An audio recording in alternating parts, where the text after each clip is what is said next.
Bueno, muy buenas tardes, muy queridos amigos de la Sociedad Bolivariana y de amantes de la historia de nuestro país.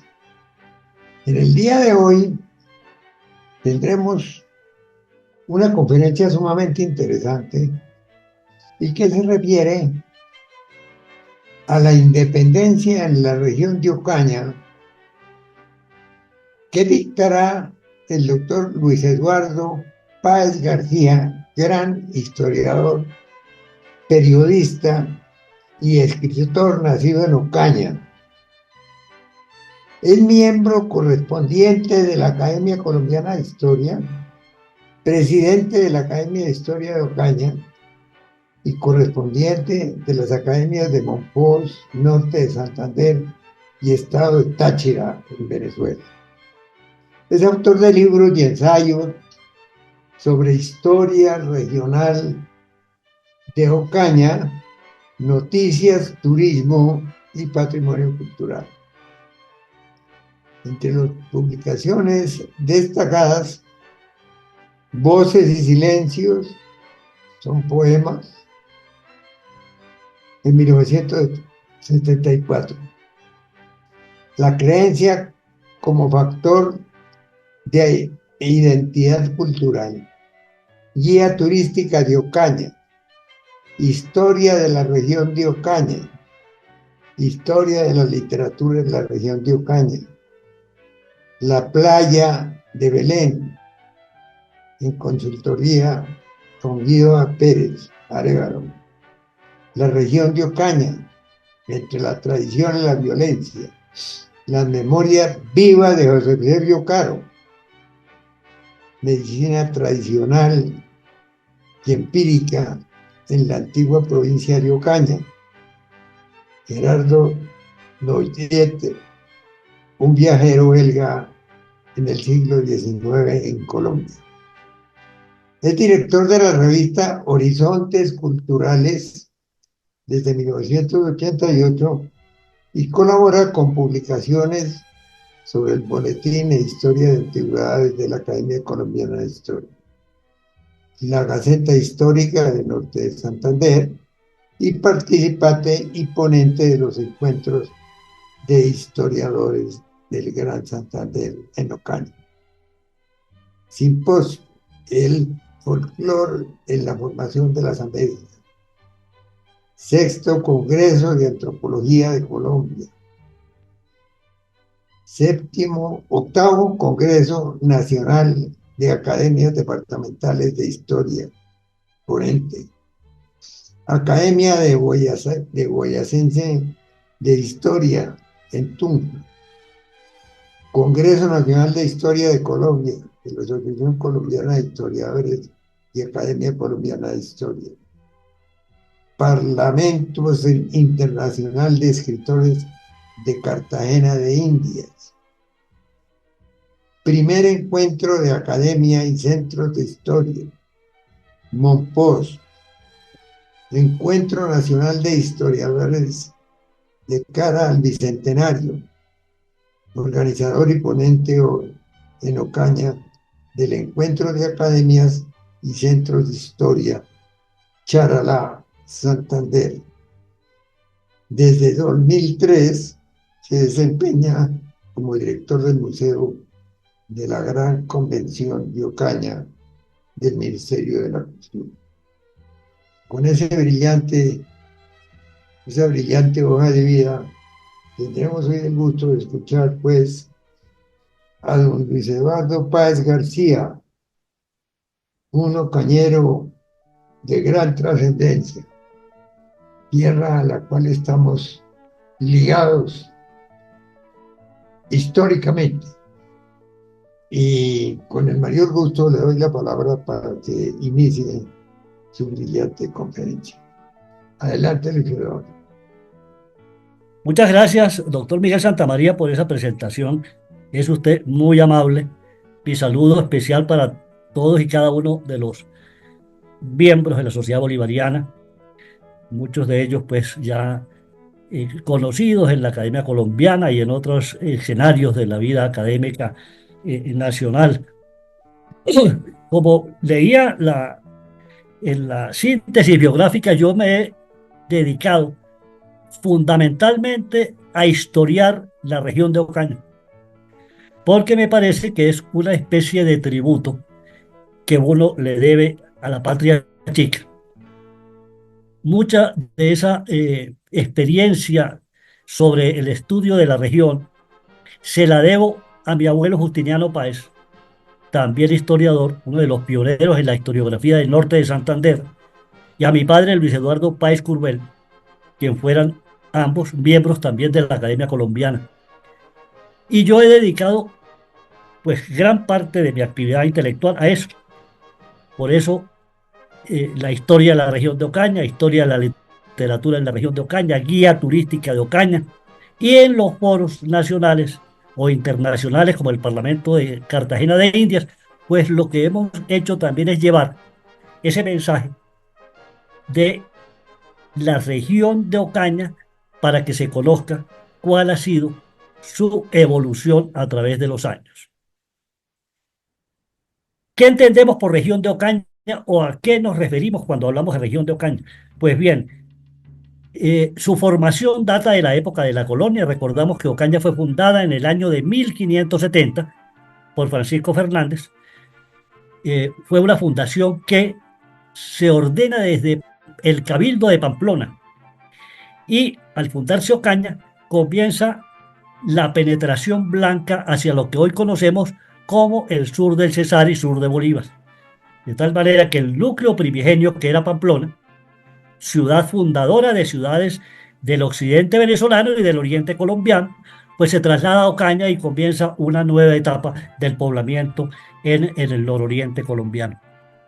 Y bueno, con todas estas figuraciones que Ocaña ha tenido desde sus buenas épocas hasta las terribles y espantosas épocas contemporáneas con esta violencia. Recuerden que allí está cerca a Ocaña el área denominada Catatumbo, con varios municipios donde la violencia no ha cesado. Allí no sabemos lo que es un acuerdo de paz, no sabemos lo que es tranquilidad desde hace muchísimos años. Uno se pone a pensar cómo es posible que los profesores dicten clases en municipios como San Calixto, Teorama, etcétera, cómo se puede proteger el patrimonio cultural bajo esas condiciones aberrantes que están enfrentando estas poblaciones.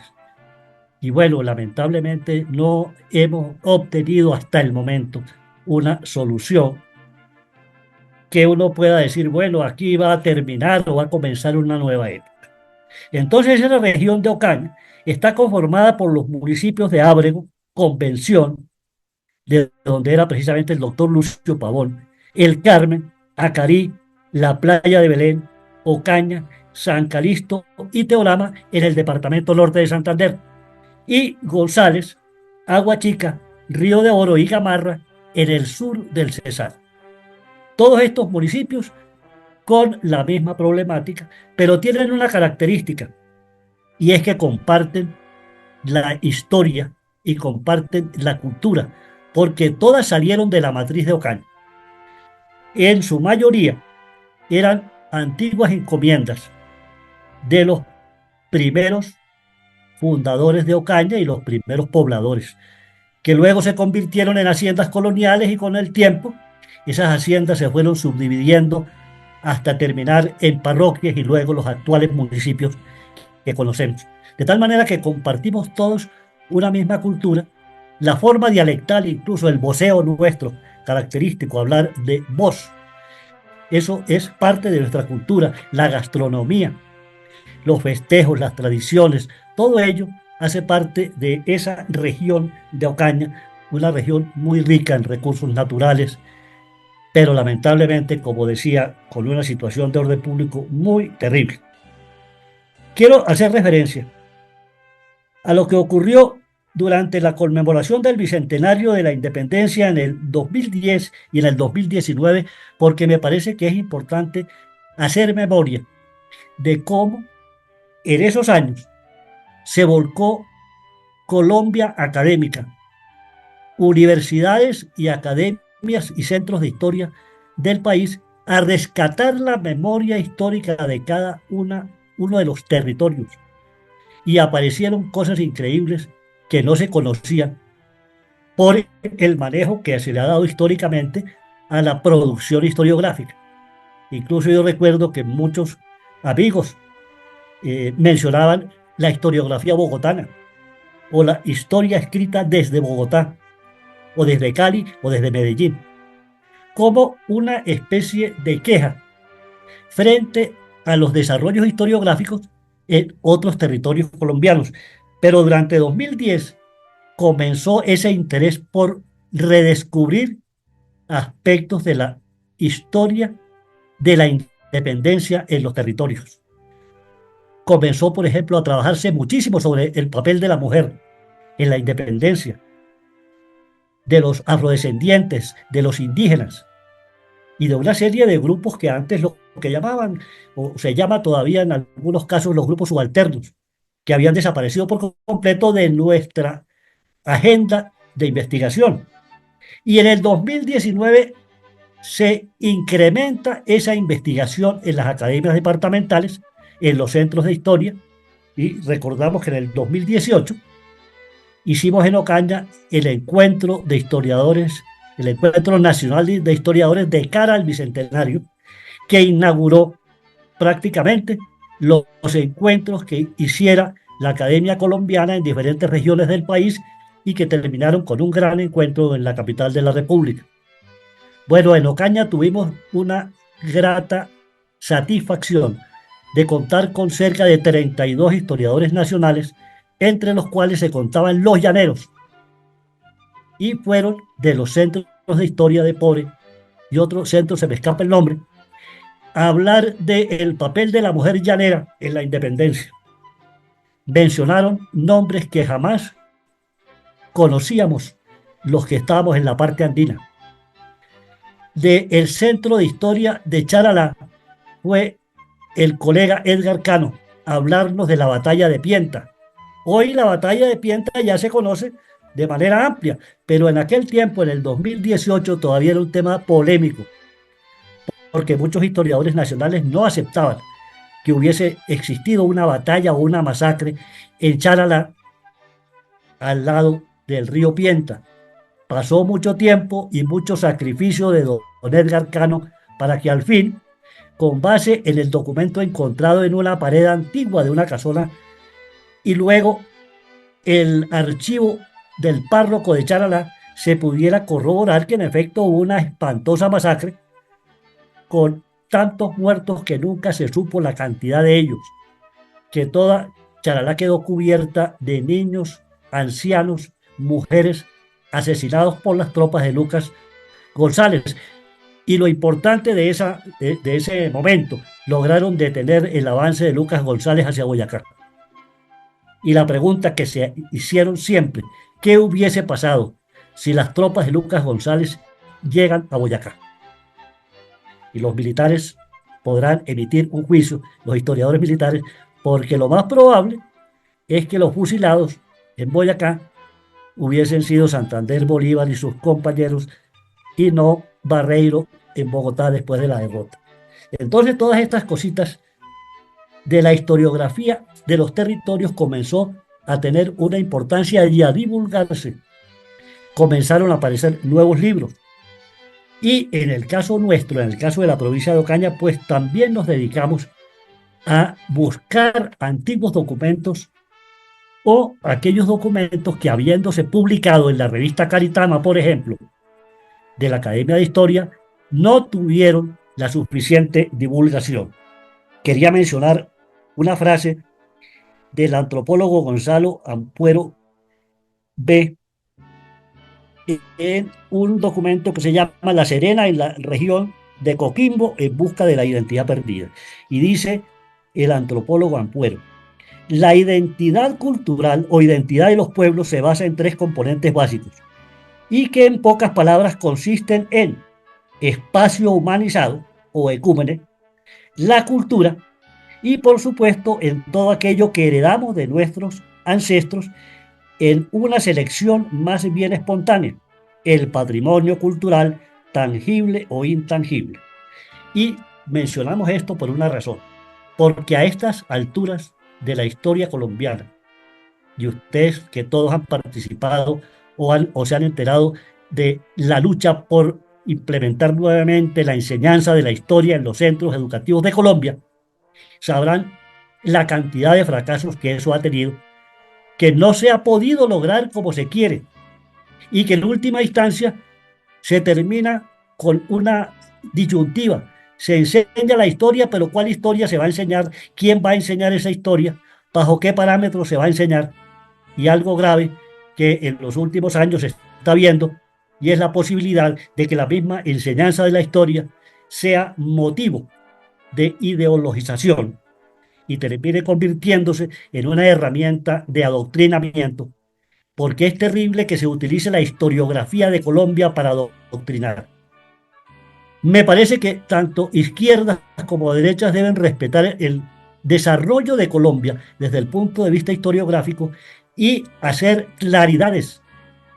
Yo no soy muy afecto a eso de la descolonización, no soy muy afecto a esos revisionismos contemporáneos que han centrado todo su afán en aquella vieja circunstancia de la leyenda negra, en vez de aclararle a los estudiantes cómo son las cosas, porque si nos ponemos a recordar que las primeras críticas que se hicieron, por ejemplo, a la actividad de los conquistadores españoles, no los hicieron los historiadores de izquierda, se hicieron en la década de 1930, y uno de esos historiadores fue Germán Anciniegas, precisamente, y se hicieron no con un lenguaje ofensivo, sino con el lenguaje que buscaba armonizar la investigación histórica y lograr que se aclararan las cosas, sin descalificaciones, que es lo que uno ve de alguna manera en estos últimos meses o últimos años, una descalificación terrible que no conduce sino a que esos estudiantes que antes no leían libros de historia, ahora menos los van a leer. Hay otro, digamos, componente que perjudica mucho la enseñanza de la historia, y es que algunos historiadores escriben tan elevado, usan una retórica tan alta que no llega al grueso de la población. Uno puede comparar textos de historiografía de algunos historiadores egresados de las universidades colombianas con textos de historiadores empíricos y se da cuenta que unos se pueden leer fácilmente, incluso son muy agradables porque tienen elementos de tipo literario no para alterar la historia, sino para facilitar la comprensión. Y unos textos que son definitivamente imposibles de leer, y esos libros alejan a los estudiantes, tanto de secundaria como los universitarios, de la lectura de la historia. Vemos ese fenómeno actualmente, no se sabe cómo se logrará que esto cambie. Lo cierto es que en este momento la enseñanza de la historia, una responsabilidad no solamente del Ministerio de Educación, sino también de los historiadores colombianos, a través de las academias, a través de la Sociedad Bolivariana, de la Sociedad Santanderista, a través de las asociaciones de historiadores, tiene que haber un lugar común que favorezca al pueblo, porque definitivamente la historia es necesario que se conozca en Colombia con sus cuestionamientos, generando debates sanos que permitan que las personas puedan entender todo este fenómeno terrible de la violencia. No se podría entender si no se analiza la historia de Colombia.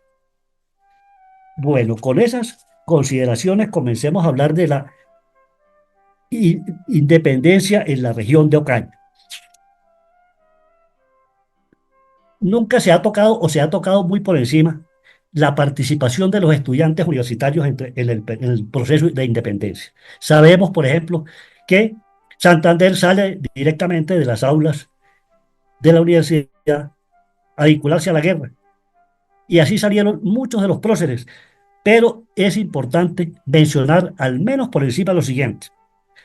para el Gran Santander, norte de Santander y Santander actualmente. El colegio de San Bartolomé para aquel tiempo, de 1810 y cercanos, estaban estudiando Vicente Azuero Plata de Oiva, Emilio Benítez del Socorro, José María Esteves de Bucaramanga, Pedro Fortul de Villarrosario, Custodio García Rovira de Bucaramanga, José María Gutiérrez de Caviedes de Villarrosario, Fruto Joaquín Gutiérrez, Villa del Rosario, Juan Nepomuceno Matei de Piedri de Villa del Rosario, Nicolás Mauricio Omaña y Rodríguez de Villa del Rosario, Pablo Francisco Plata del Socorro, Crisanto Valenzuela y Conde de Gambita. Y del Colegio Santo Tomás, Francisco Aquilino Jácome de Ocaña e Ignacio Vargas de Charalá.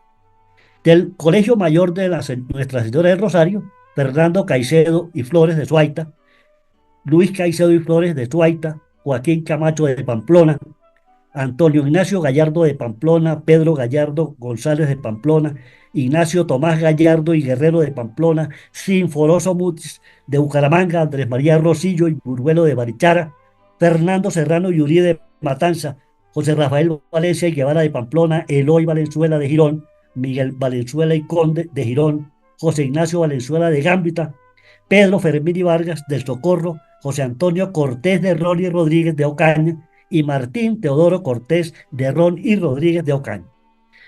Los ocañeros no son muchos, pero su participación en el proceso de independencia es absolutamente importante.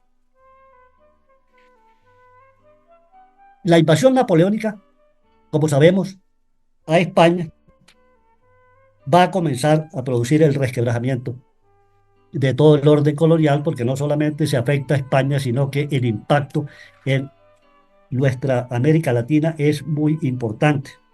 Y hay algo que debo mencionar con relación al papel de estos muchachos en las universidades. En primer lugar, que lo sabemos todos, lo que ocurría en España y en Europa con relación a las ideas liberales llegaba con frecuencia a la América Latina, o llegaba de manera directa o llegaba a través de libros que venían, como aquel caso famoso de los libros prohibidos que venían, eh, digamos, tapados con un cargamento de Biblias para que no fueran detectados por las autoridades, pero que llegaban a la América y llegaron a la Nueva Granada. Y los debates se dieron en las universidades. Y esos debates estaban hablando ya de unos términos que no existían antes, como la república, como la posibilidad de cambiar un sistema como el sistema virreinal o el sistema del rey de España por un sistema diferente que era la república. Y aquí está una nota que voy a leer, una parte para que ustedes vean ese tipo de debates cómo se producían. Un ilustre hijo de Girón, al igual que otros americanos destacados, manifestaba su creciente preocupación por la invasión napoleónica a España, que a su juicio pondría a la América española como botín de guerra de las naciones poderosas. Tal fue don Eloy Valenzuela, cuyas profundas reflexiones se condensan en la carta que dirigiera el 9 de junio de 1810 desde Bucaramanga a don José Fernández Madrid. Allí señala la inconveniencia de ser colonia de Inglaterra o de Portugal o del Brasil, indicando que, comillas, con que no será temeridad el preguntar, si España se pierde, ¿de quién seremos? Si falta la madre patria, ¿cómo quedamos? ¿Emancipados o concertados? Debemos ser nuestros, reuniéndonos en un Estado que sin abrazar demasiada extensión nos proporcione ventajas para el fomento interior y para las relaciones exteriores. Para estas no bastan las costas del Mar del Norte, desde Maracaibo a Portobelo y en el Pacífico, y desde Panamá a la bahía de San Buenaventura, una línea que nos separe de Quito, sin desmembrar a Popayán. Y sus minas nos ahorrará emulaciones y rencillas. Otra que nos deslinde de Caracas por Barinas o por Apure, formarán a la verdad un estado mucho menor que el virreinato, pero por lo mismo mucho más proporcionado para gobernar y florecer, como se adopten y consagren la economía, el trabajo, la igualdad legal, la verdadera libertad, que consiste en hacer cada uno lo que quiera, como en nada ofenda ni al público ni al particular. Esta es obra que se puede concluir con reposo, madurez y discernimiento. ¿Qué tal? Miren eso, del 9 de julio de 1810. Y está Eloy Valenzuela preocupadísimo porque ¿qué va a pasar si España se retira? Y así debieron ser los debates. Es posible que exista muchísima información todavía en el Archivo General de la Nación que no conozcamos. Bien lo dijo en su momento eh, el doctor Armando Martínez Garnica cuando fue director del archivo, que había miles y miles de documentos que ni siquiera habían sido leídos por los historiadores colombianos. ¿Por qué? Porque es que es demasiada la historia colombiana. Ahora eso súmenle cómo será la historia que está en los archivos de los municipios colombianos, en muchísimos casos maltratados, pudriéndose, pasto de las polillas, sin digitalización, y pongo allí el ejemplo del nuestro en Ocaña, un archivo que va desde 1576 a 1930, que está en condiciones, si bien se puede consultar, las condiciones que tiene no son las óptimas para un archivo de esa envergadura del oriente colombiano. Para el caso de Norte de Santander, las noticias sobre el levantamiento de Caracas en abril de 1810 y el conocimiento del malestar en Santa Fe preparó los ánimos para los pronunciamientos que sucedieron durante este año en el territorio de las actuales provincias de Pamplona, Cúcuta y Ocaña. La insurrección de los pamploneses contra Bastús y Falla el 4 de julio de 1810 dio inicio a la formación de juntas autonomistas en la región que se consolidarían con la noticia de la creación en Santa Fe el 20 de julio de la Junta. Y estas provincias de una manera se plegaron a la Junta de Santa Fe. En Pamplona sucede algo bien interesante porque los líderes de Pamplona querían ir más allá simplemente de la junta que tenían y entonces envían a las poblaciones vecinas, incluyendo Ocaña, documentos. El documento que manda el Cabildo de Pamplona y la Junta de Pamplona a Ocaña es el siguiente. Y se mandó inmediatamente, se hiciese circular esta acta a todos los cabildos y lugares de la provincia, a todos los del reino, a la América entera y a las colonias inglesas, y que convidase de nuevo, como efectivamente se convida, a los referidos cabildos con provinciales, para que se elija cada uno de ellos su representante y para que así conste, da fe de todo lo presente, secretario vocal, hay más de 100 firmas y firma Francisco Soto. Y en Ocaña le contestan, por recibido con el oficio de 2 del corriente que se contestará manifestando el reposo y tranquilidad en que se halla esta ciudad, compulsándose copia de una y otro para dar cuenta al señor gobernador de la provincia y agréguese al libro capitular corriente. Ramón de Trillo, Miguel Antonio Lemus, Cayetano Antonio Villarreal, Francisco Quintero Príncipe, Francisco Soto Jácome, Francisco Gómez de Castro, escribano público y real. Concuerda con sus originales a que me remito y según lo mandado en el auto inserto, doy y firmo el presente en Ocaña a 11 de septiembre de 1810. Francisco Gómez de Castro, escribano público. Estos documentos comenzaron a conocerse durante la conmemoración del Bicentenario de la Independencia entre 2010 y 2019. Es una publicación de la Universidad Industrial de Santander denominada Reales Audiencias de Quito, Caracas y Santa Fe, tomo segundo. Es decir, esto no se conocía antes y como les digo, cómo fue de interesante esas conmemoraciones porque sacó a la luz pública una cantidad de documentos sin los cuales hoy estaríamos en parte sin saber qué había ocurrido realmente. En la zona de Ocaña hubo unos movimientos que se llaman historiográficamente los movimientos preindependentistas.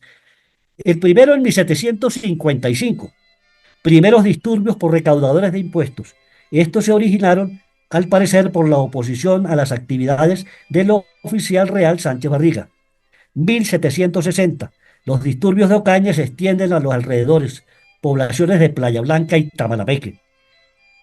1760. Entre 300 y 500 personas atacaron a los alcaldes y repudiaron su autoridad con ayuda de los sacerdotes. Los sacerdotes en Ocaña tuvieron un papel importantísimo durante el proceso de independencia, como antes lo tuvieron también en la Revolución Comunera. De hecho, los líderes de la Revolución Comunera, excepto uno, eran sacerdotes. Uno, pariente, antecesor del doctor Mario Javier Pacheco. Obras escritas por los ocañeros nos destacan como la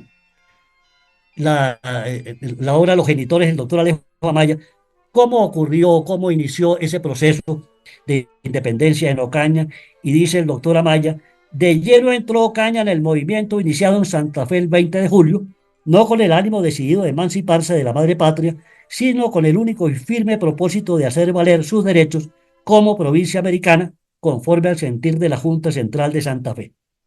Prueba de lo que dejamos dicho es la sesión de 20 de octubre de 1810, celebrada por los miembros de Ilustre Cabildo, Justicia y Regimiento, para aprobar las instrucciones a las que debía ceñirse el comisionado de Ocaña a la Junta de Santa Marta, doctor Francisco Aquilino Jácome.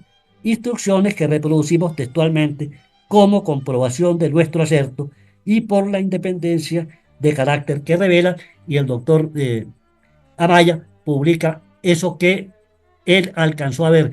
Lo que les estoy mencionando, parte de esos archivos desaparecieron, los originales.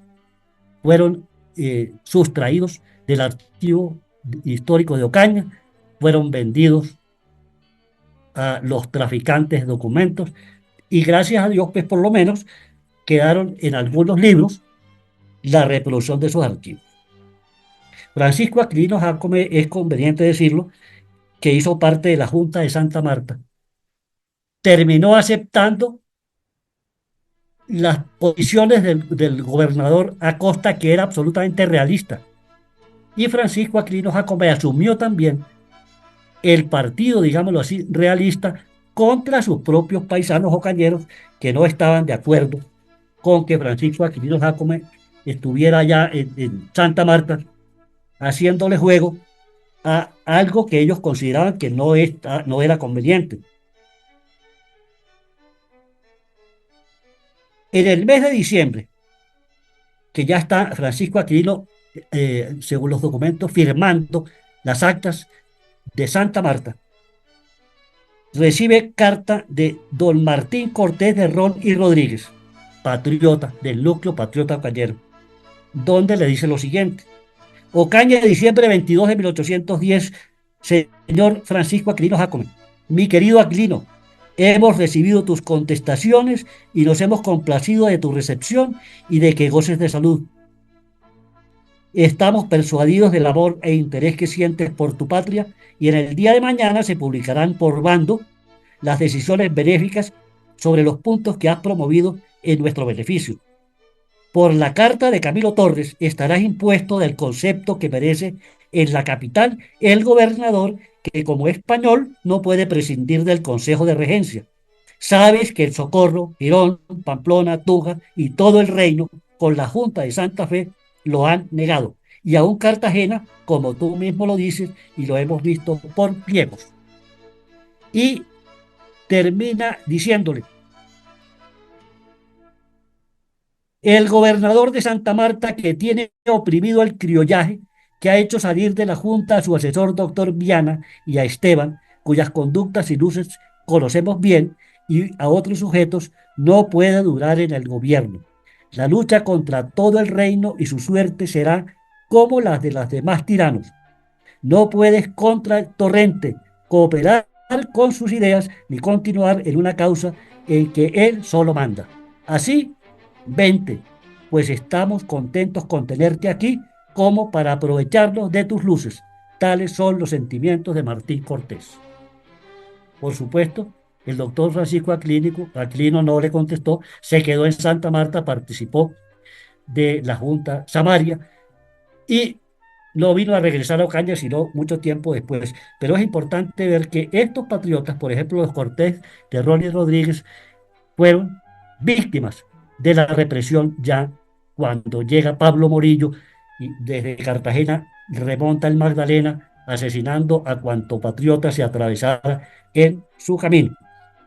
Todo el caso de la sustitución de la Junta, porque hay que recordar que la Junta de Santa Marta inicialmente fue una Junta patriótica y que el gobernador Tomás Acosta la suprimió, dio como una especie de golpe de Estado a esa Junta y la volvió definitivamente realista. A los que firmaron las primeras actas les tocó salir de Santa Marta a refugiarse en Monpós especialmente. El doctor Francisco Aquilino Jacom, delegado que había sido eh, por Ocaña ante la Junta de Santa Marta, había nacido en 1778, era de las familias ilustres, estudió en el Colegio San Juan Nepomuceno. En 1800 se le designó secretario de la Universidad Tomística, cuyo personal directivo, presidido por el canónigo magistral doctor Andrés Rosillo y Muruelo, le confirió el grado de doctor en ambos derechos en 1803. Y cuando ya llega a Ocaña, ya había terminado el proceso de independencia, las tropas bolivarianas habían, digamos, sacado a los españoles de la zona, él llega a Ocaña y Bolívar le manda una nota diciéndole que por favor es una persona muy valiosa que se vincule a la causa republicana y él lo hace así.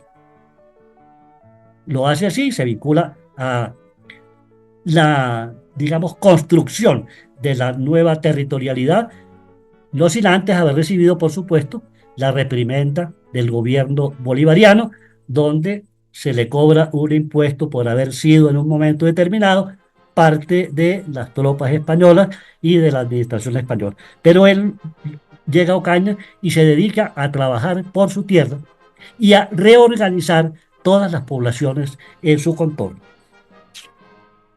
Esa llegada de Pablo Morillo a Ocaña es espantosa porque en Ocaña el núcleo patriota que había es inmediatamente destruido y comienzan los fusilamientos. Se utilizan como lugares de fusilamientos el centro de la plaza principal de Ocaña, hoy Plaza del 29 de Mayo, la plazuela de San Francisco, donde es fusilado uno de los Carabaños. Su cuerpo es desmembrado, la cabeza cortada y se mandan sus miembros a diferentes lugares para escarmiento de los patriotas.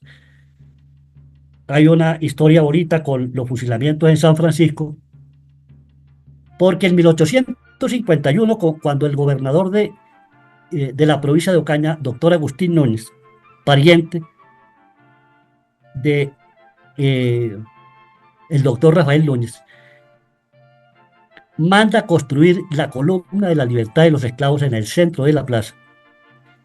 Se recogen las piedras que sirvieron de cadalso en San Francisco y esas son la base de la columna de la libertad de los esclavos que se levanta en Ocaña como conmemoración de la ley que abolió definitivamente la esclavitud en todo el territorio colombiano. Una obra que hizo el doctor Agustín Núñez, igual que la construcción de la casa consistorial. Esa columna es muy modesta, fue construida por libertos y por ciudadanos ocañeros, y es el único monumento que hay en Colombia a esa ley que abolió definitivamente la esclavitud en todo el territorio. Nosotros nos sentimos muy orgullosos y es parte integrante de la identidad misma de los ocañeros, esa columna de la libertad de los esclavos. En la plaza del 29 de mayo fue fusilada doña Agustina Ferro, y en la población cercana de Ábrego, otro pariente del doctor Mario Javier fue asesinado en las famosas fiestas de las carreras que hacía la guerrilla realista de los Colorados, donde amarraban a la víctima a la cola de un caballo y hacían correr el caballo por las calles hasta que la persona quedaba completamente destrozada. Don Miguel Pacheco falleció con ese tormento delante de su esposa y sus hijos. De tal manera que la acción de Pablo Morillo, la creación de la guerrilla realista de los Colorados, sembraron el terror en todo el territorio. Y es raro, por ejemplo, que esa guerrilla realista de los Colorados no aparezca destacada como debiera destacarse en los estudios que se han hecho sobre guerrillas realistas en la Nueva Granada. Entonces yo pongo sobre el tapete esa guerrilla realista de los Colorados que se creó en 1818 y fue neutralizada en 1822, pero para neutralizarla tuvo el libertador Simón Bolívar prácticamente que enviar lo que pudiéramos llamar como una especie de escuadrón especial al mando de un militar de Monpós que penetró precisamente en esa zona. Miren ustedes esta coincidencia, que antiguamente se llamaban las montañas de Presidente y donde hoy están los municipios de Teorama, San Calixto y Acarí, lugar en las actuales condiciones de refugio para las guerrillas del ELN y la FARC. Es decir, de tal manera que lo terrible de la cosa es que la zona es supremamente fragosa, como decían los antiguos. Es una zona muy difícil, muy montañosa, y ni siquiera en un momento determinado los bombardeos pudieron erradicar la guerrilla de ese territorio. ¿Qué hay en esto? Lo saben los colegas historiadores militares, lo sabe el doctor Miguel Santamaría. Hay un control absoluto de la guerrilla en el territorio. Y hay una lucha entre el ELN y la FARC por el control territorial. Allá prácticamente los pocos policías que hay de estos municipios o la fuerza pública pues no tienen nada que hacer. Hace pocos días incluso veíamos la nota de que los campesinos de algunos de estos lugares, de algunas de estas veredas, estaban solicitándole al Estado que sacara la fuerza pública de allá. Y lo curioso es que cuando comienzan las retaliaciones entre un grupo y otro, entonces vuelven y llaman a la fuerza pública para que eviten que maten a la población civil. Situaciones bastante complejas. Las circunstancias difíciles en Ocaña, con relación a la actividad en el marco de la independencia, tampoco las conocíamos muy en detalle, excepto el libro de el doctor Alejo Amaya, algunas notas del doctor Justiniano Páez, pero luego salieron unos documentos, colección de documentos históricos sobre la independencia del Estado Soberano de Bolívar, de Manuel Ezequiel Corrales, una copia digital de documentos Google con fecha de 1877. Allí hay una serie de cartas que los oficiales le mandan al virrey mencionándole lo que ocurre en Ocaña. En una de esas cartas se dice que, por ejemplo, llegaron hasta Huachica, pero que de ahí no pudieron pasar porque el Cabildo de Ocaña les impidió pasar. Y en otra carta dice que ahora sí se acabó todo, que Ocaña se volvió infidente. Y para ellos, para los españoles, era terrible que una punta de lanza como era Ocaña, el cantón más alejado de Santa Marta, estuviera dominada por los patriotas. Entonces dicen que Ocaña se volvió infidente, que no se puede confiar en nadie, porque están diciéndoles una cosa, pero están haciendo otras. Esos documentos que desconocíamos aparecieron durante este proceso que les digo, entre el 2010 y el 2019, con la publicación de esos documentos de la independencia del Estado soberano de Bolívar. Bolívar en Ocaña, también lo ha mencionado nuestro colega Mario Javier, llega en enero de 1812. Vuelvo yo a mencionar lo que dije la vez pasada, que lástima que no se haya hecho una historia de cada uno de los municipios por los cuales pasó esa campaña del Bajo Magdalena, porque eso lograría aclarar muchas cosas que no podemos aclarar todavía. Siguen todavía, por ejemplo, dudas y vacíos frente a lo siguiente. El itinerario de esa campaña nos pone a Barranca el 1 de diciembre. Bolívar tenía que defender esa posición. Tenemos el dato de Joaquín Vitoria de la Hoz, Santa Marta Real y Republicana, donde nos habla que tenía Bolívar 30 soldados del fijo de Cartagena. Tenerife, entra Bolívar el 22, según Felipe Larrazábal y Manuel Prados y Joaquín Viloria el 23 de diciembre. Monpós el 26 de diciembre. Ahí sí coinciden porque prácticamente las historiografías de Monpós y de Ocaña son como las más completas que hay, sin que haya todavía vacíos. Guamal, 30 de diciembre, fecha de Manuela Prados, que coincide con la carta que Bolívar le escribió a Vicente Piñeres en 30 de diciembre de 1812, dándole cuenta de su entrada a Guamal. El banco, 1 de enero, según Miguel A. Prados y Manuel Ezequiel Corrales. Chiriguaná, 1 de enero de 1813, según Manuel Ezequiel Corrales. Tamalameque, 3 de enero, fecha de Manuel A. Prados. Y dice, también vio la ciudad pasar el 3 de enero de 1813 la columna inmortal de los 400 momposinos al mando del libertador Simón Bolívar, incorporándose a ella 200 hijos de Tamalameque, dirigidos por Tomás Valle Caraballo. Eso se publicó en la revista Caritama en el año de 1842, revista número 91, y habla de 200 hijos de Tamalameque. Aquí vuelve otra vez la discusión de los 400 momposinos, que yo creo que nunca va a terminar. Puerto Real, 8 de enero. Aquí sí hay una comunicación exacta de Simón Bolívar al Congreso de la Nueva Granada y está fechada justamente el 8 de enero de 1813. Cuartel General de Puerto Nacional Ocaña. 12 de enero, según Manuel Prados, la llegada de Simón Bolívar a Ocaña. Y ese 12 de enero también coincide con una proclama del libertador Simón Bolívar a los ocañeros. Esa proclama, me abstengo yo de emitir un juicio sobre su certeza, porque me parece que valdría la pena que la analizara un experto en esta materia, porque recordemos que los estilos de escritura de Simón Bolívar son específicos. No es fácil que alguien pueda, digamos, alterar un texto de Simón Bolívar sin que un experto se dé cuenta.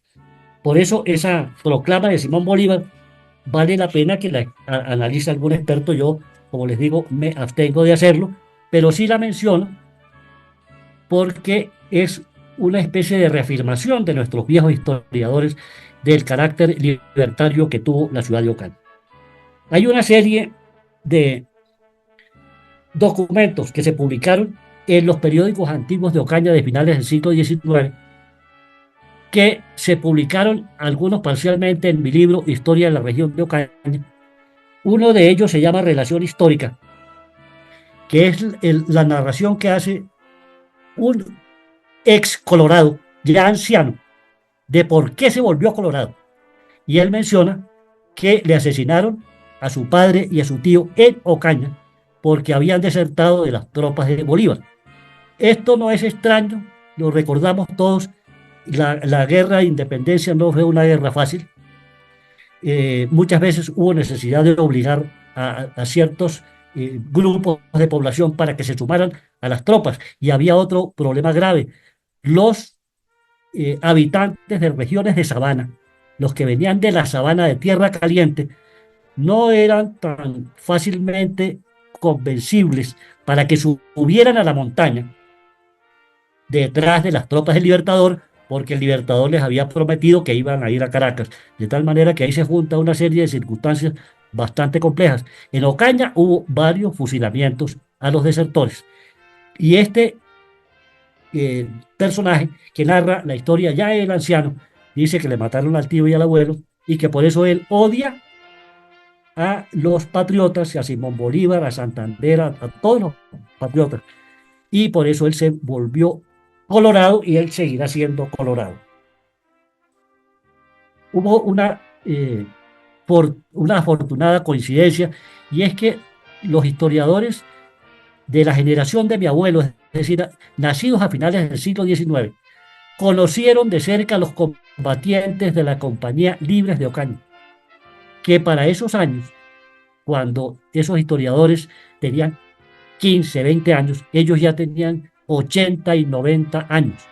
Y los lograron entrevistar a algunos y eso todo quedó relacionado en documentos.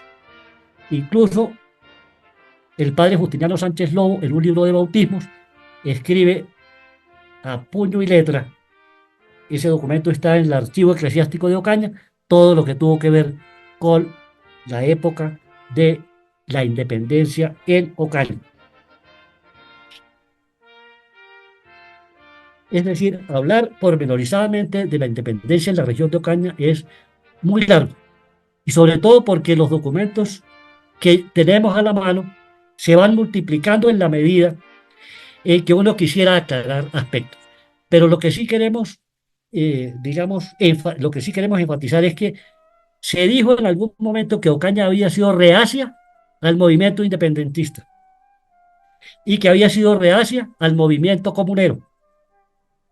Pues hay documentos en el Archivo General de la Nación y en los que les acabo de mencionar que demuestran todo lo contrario. Ocaña tuvo un amor muy grande por la figura de Simón Bolívar y todavía Simón Bolívar es para Ocaña una persona que hace parte de la misma identidad y de la memoria colectiva del pueblo ocañeño. Les agradezco mucho su atención. Que has hecho una narración verdaderamente extraordinaria. Esa historia de esa tierra ocañera es verdaderamente extraordinaria.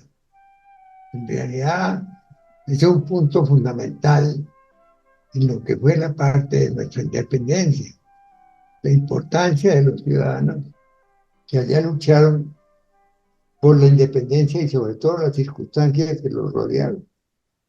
Esa presencia, por ejemplo, de los colorados es algo sumamente complicado y que no se conoce muy bien, pero que tú estás aclarando en forma extraordinaria. Es interesantísimo que todo eso aparezca para que se ilustre el país y sobre todo la juventud alrededor de ese gigantesco esfuerzo que hizo esa zona en la conquista de la libertad. De manera que te agradezco muchísimo. Y esta conferencia, naturalmente, que aparecerá ya editada la semana entrante, entra al archivo general que tenemos de las conferencias, que es sumamente importante que la conozca el país. Quiero invitar a los distinguidos amigos y compañeros a que hagan sus comentarios sobre esta magnífica intervención. ¿Quién quiere decir algo? Doctor Miguel. Gentil, mi coronel, gentil Mario. Gracias, doctor. En primer lugar, una felicitación muy sincera al doctor Luis Eduardo Páez. Nos ha dado una conferencia ilustrativa, complementaria de los pocos conocimientos que podemos tener con relación a la provincia de Ocaña y a lo complejo que fue en todo el territorio colombiano la independencia y la guerra para lograrla. Nos ha dicho cosas muy importantes y significativas. Son detalles, la mayoría desconocidos, que nos inclinan necesariamente a averiguar más cosas, a conocer más acerca de todo ese proceso que fue tan amplio, tan fuerte y tan difícil como siempre es la guerra. De manera que, nuevamente, mis felicitaciones muy sinceras y ha sido una conferencia significativa, ilustrativa y llena de conocimientos. Gracias. Muchas gracias, doctor Gentil. Ay, ¿quién más tiene? Está con un comentario. Doctor Santamaría. Adelante, Bueno, Mario Javier. Bueno, definitivamente muy impresionante el trabajo que nos acaba de presentar Luis Eduardo. él siempre ha estado muy metido en los archivos históricos y pienso que a raíz de que fue uno de los, o el organizador principal de los archivos históricos de Ocaña desde 1576 más o menos hasta nuestros días, le ha permitido estar cercano a una serie de documentos fundamentales para la historia y desconocidos. Me llama la atención también el tema, porque fue el tema de mi conferencia pasada, de hace 8 días, el de los 400 momposinos a los que el Libertador debe su gloria, que es una frase también que habría que revisar su autenticidad. Y bueno, aquí hay 200 de personas de Tamalameque que también están reclamando, como cualquier persona, reclamando su presencia. Los 400 momposinos, entonces encontramos ahorita que están hablando de 200 personas de Tamalameque.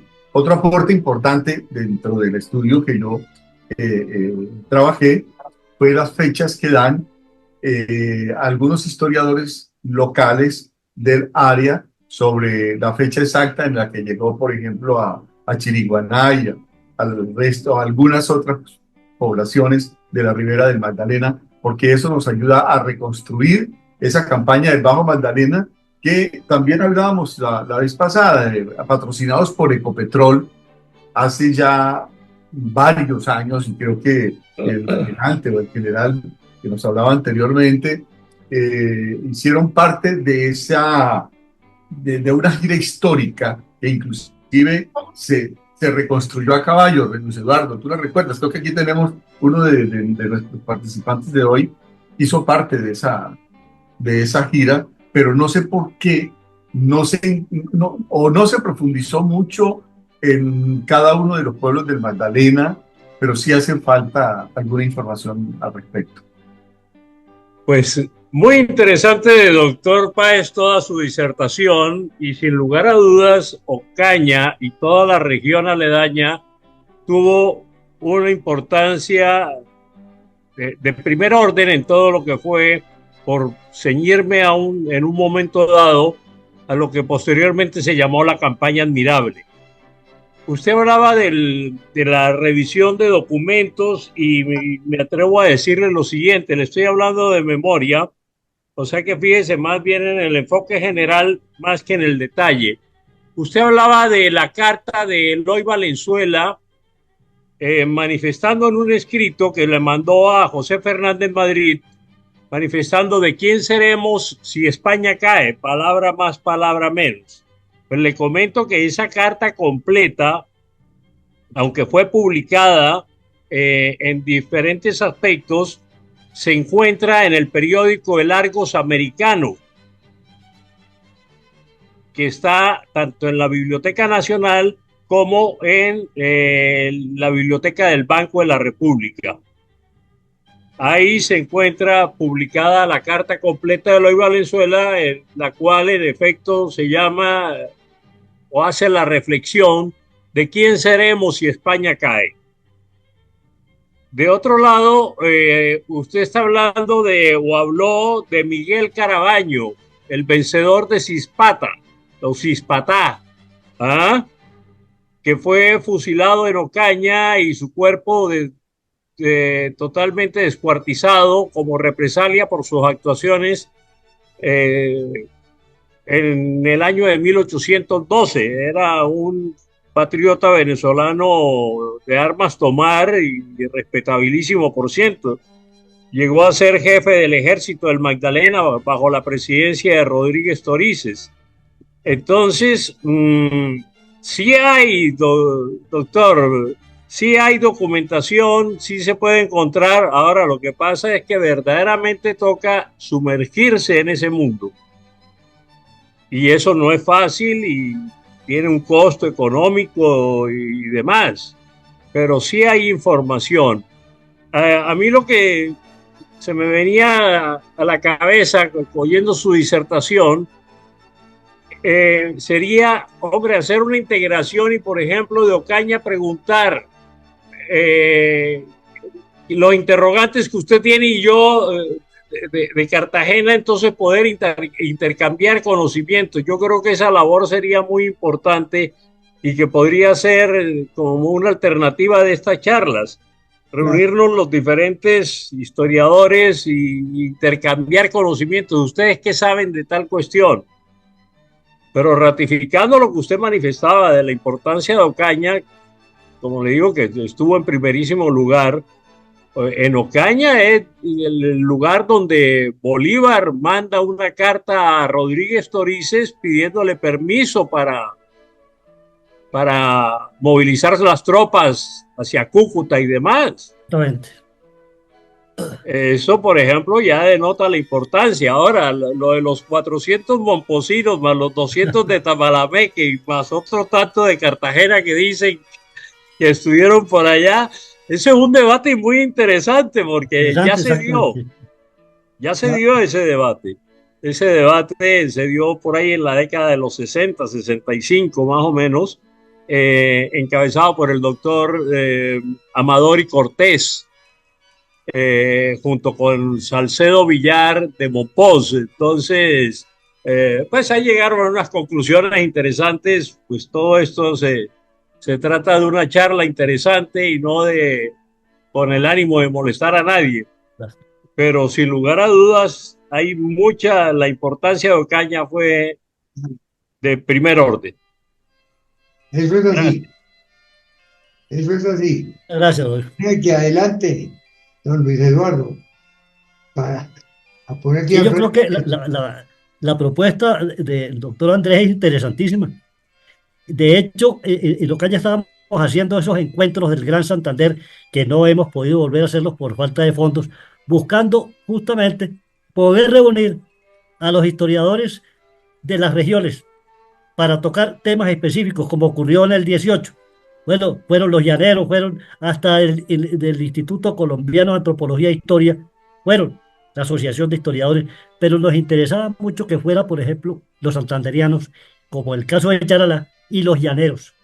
Y este caso puede ser lo mismo, es decir, buscar la manera de lograr un consenso entre las poblaciones para que no se estén dando esos congresos como el de Ocaña, como en el que yo alcancé a estar en Monpós con la doctora Cruz María Campo, que son sueltos y en los cuales pues se habla mucho de una cosa y de la otra, pero todo se diluye porque no hay un solo tema que pueda convocarnos a todos.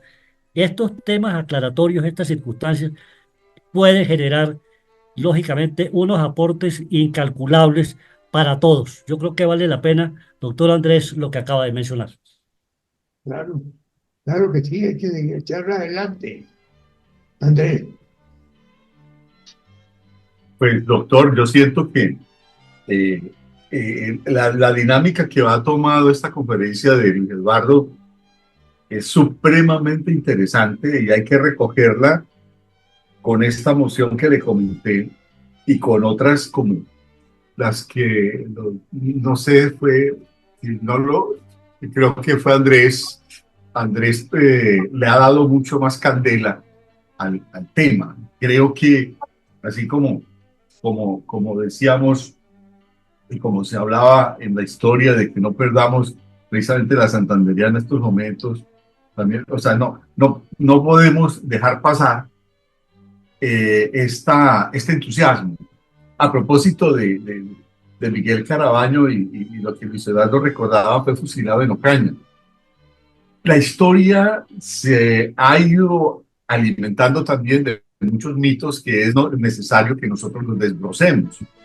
Dentro de esos mitos, algunos para mí son muy válidos, obviamente deslindándolos de la historia, porque desde mi punto de vista, la historia tiene como uno de sus razones más importantes y de sus misiones es la de mantener la identidad de los pueblos, mantener los principios y valores,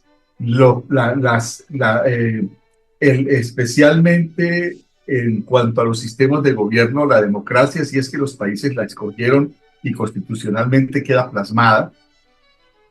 Entonces, a veces se exagera Y esas exageraciones son válidas en el campo del mito que está al lado de la historia, porque hace que la juventud también piense pues que hay que seguirlas, obviamente deslindándolas, ¿no? En cuanto a Miguel Carabaño, que tuvo estas posiciones importantes en el ejército independentista, se habla de que en el momento de su muerte, de su fusilamiento ahí, en el cadalso de San Francisco, donde que están las piedras que hoy hacen parte de la columna de la libertad de los esclavos erigida en 1851, él dijo antes de su fusilamiento: o cañeros, consolados, porque estas piedras que hoy bañan nuestra sangre serán un día símbolo de nuestra libertad.